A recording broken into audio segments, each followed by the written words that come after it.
जो हम एकांत में पापाचरण करते हैं तो बिना किसी अन्य का सहयोग लिए वो महाबली कर्म हमको हर समय भयभीत, विषाद युक्त, चिंता युक्त, क्लेश युक्त, अपमान की संभावना मात्र से भयभीत हो जाता है।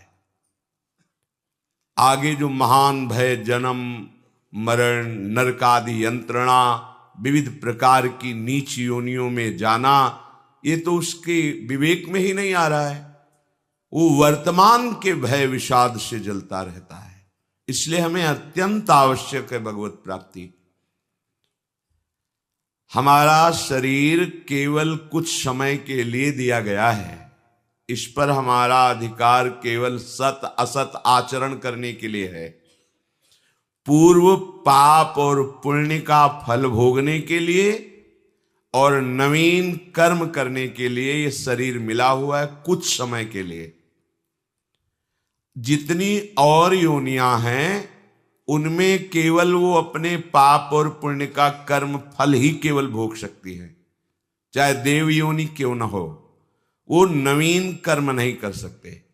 इसलिए केवल मनुष्य शरीर को ये योग्यता दी गई है कि वो नवीन कर्म कर सकता है। प्रारब्ध के अनुसार जब हमारा पुण्य बल होता है तो अनुकूल परिस्थिति आती है, और जब पाप प्रबल होता है तो प्रतिकूल परिस्थिति आती है। इन दोनों परिस्थितियों को भजन करने वाला उपासक मुस्कुराते हुए पार कर जाता है।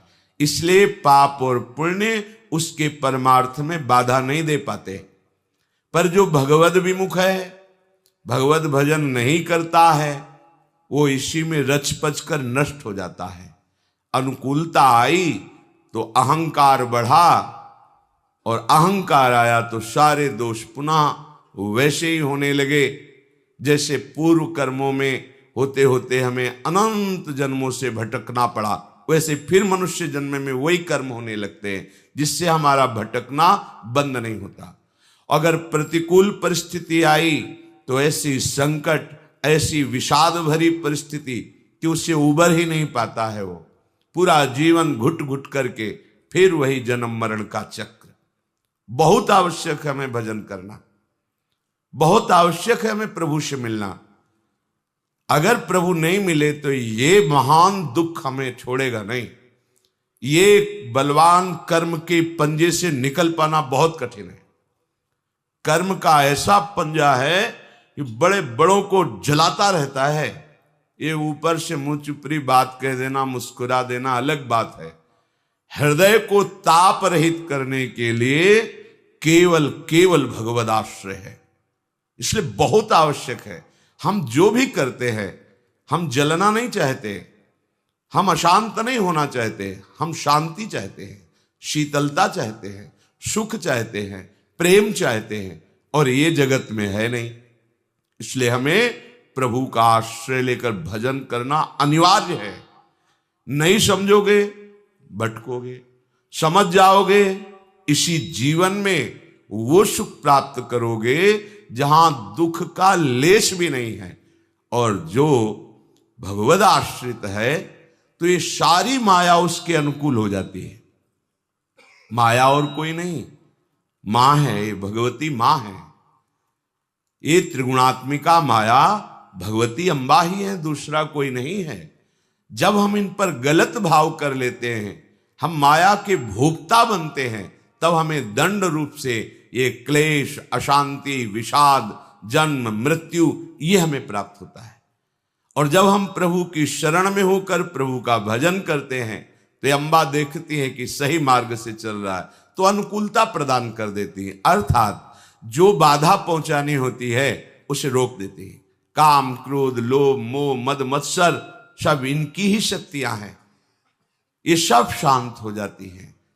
सोचो, जिस हृदय में कोई कामना नहीं, जिस हृदय में कहीं किसी तरह का क्रोध नहीं, लोभ नहीं, मोह नहीं, मद नहीं, कैसा शीतल हृदय होगा वो। यही तो हम चाहते हैं, हमारा हृदय शांत रहे, प्रसन्न रहे। हमें कोई ऐसा प्यार करे जो अविनाशी हो, केवल हमारे लिए हमको प्यार करे, अपने स्वार्थ के लिए नहीं। जगत में कहीं भी कोई प्रेम करता है तो अपने स्वार्थ की पूर्ति के लिए आपके सामने प्रेम प्रदर्शन करता है। अगर स्वार्थ रहित कोई आपसे प्रेम कर सकता है तो वो केवल पूर्णानंद घन स्वरूप प्रभु ही कर सकते हैं, प्रियालाल ही कर सकते हैं। भ्रम में मत रहिए, समय नष्ट मत कीजिए। कोई आपको प्यार नहीं करता, अपनी अनुकूलता को प्यार करता है। आप मान लेते हैं कोई हमें प्यार करता है। अगर कोई प्यार करता है तो हेतु रहित जग जुग उपकारी, तुम तुम्हार सेवक असुरारी। प्रभु और प्रभु के समान भजन करके भगवत भाव को प्राप्त हुए प्रेमी महापुरुष, ये दो ही ऐसे हैं जो बिना स्वार्थ के प्रेम करते हैं। अन्यथा सबकी एक ही रीति है, वो किसी से भी प्रेम करता है तो स्वार्थ युक्त करता है। स्वार्थ लागी करत सब प्रीति, सुर नर मुनि सब ही की रीति। एक प्रभु और प्रभु के प्रेमी महाभागवत जन।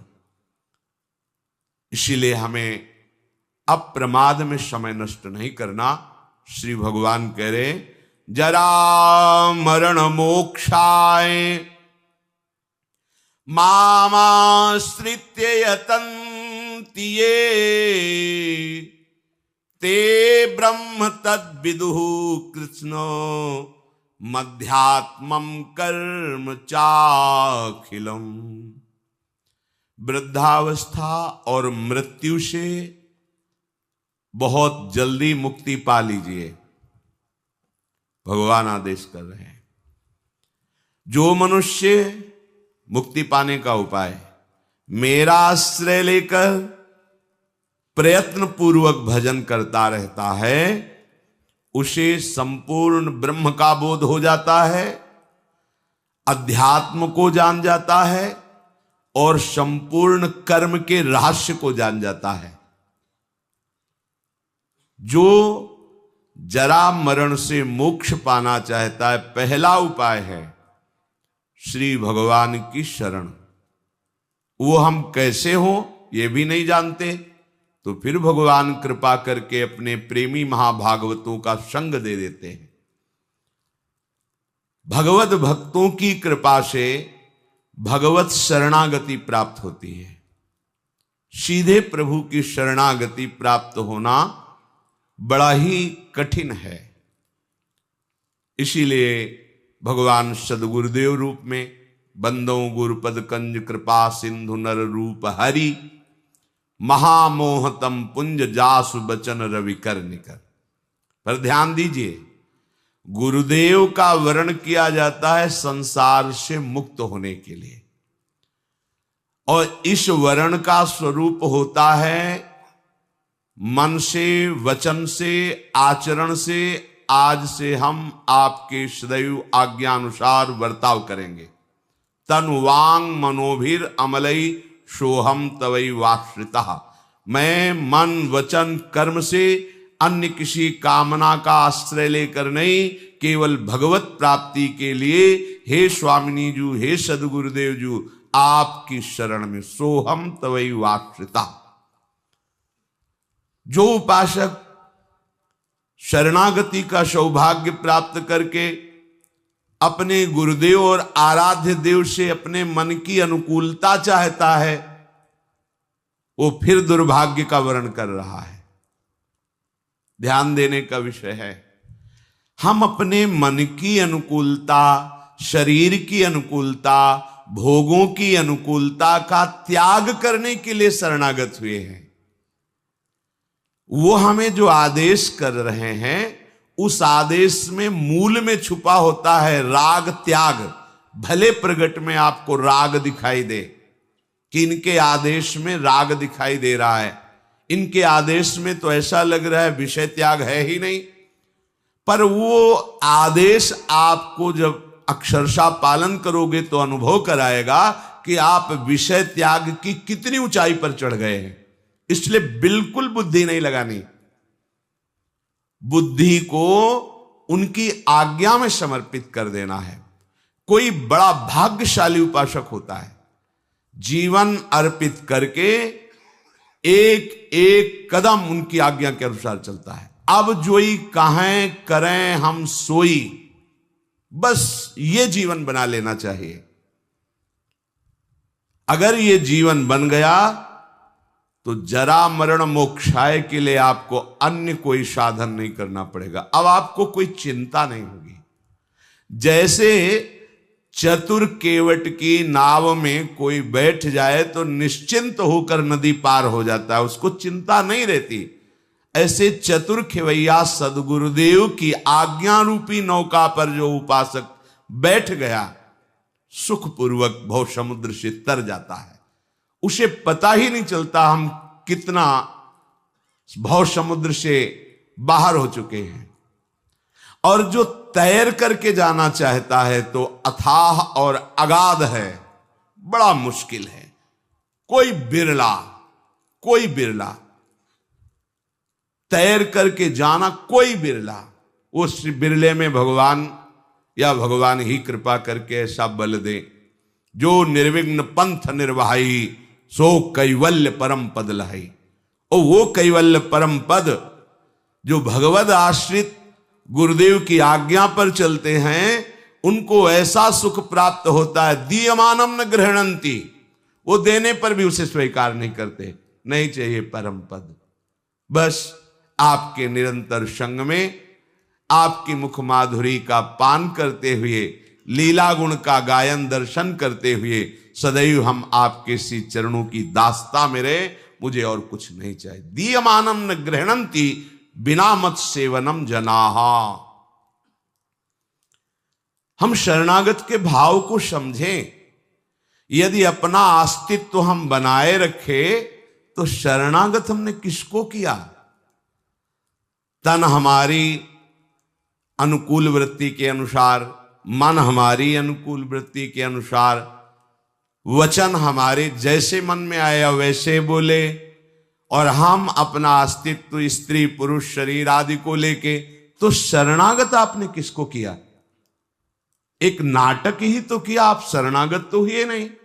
शरणागत तो तनु वांग मनोभिर अमलई सोहम तवई वास्यता। तनु ये बिक गया, आप जैसा गुरुदेव आदेश करेंगे। मन, अब तुमको ऐ मन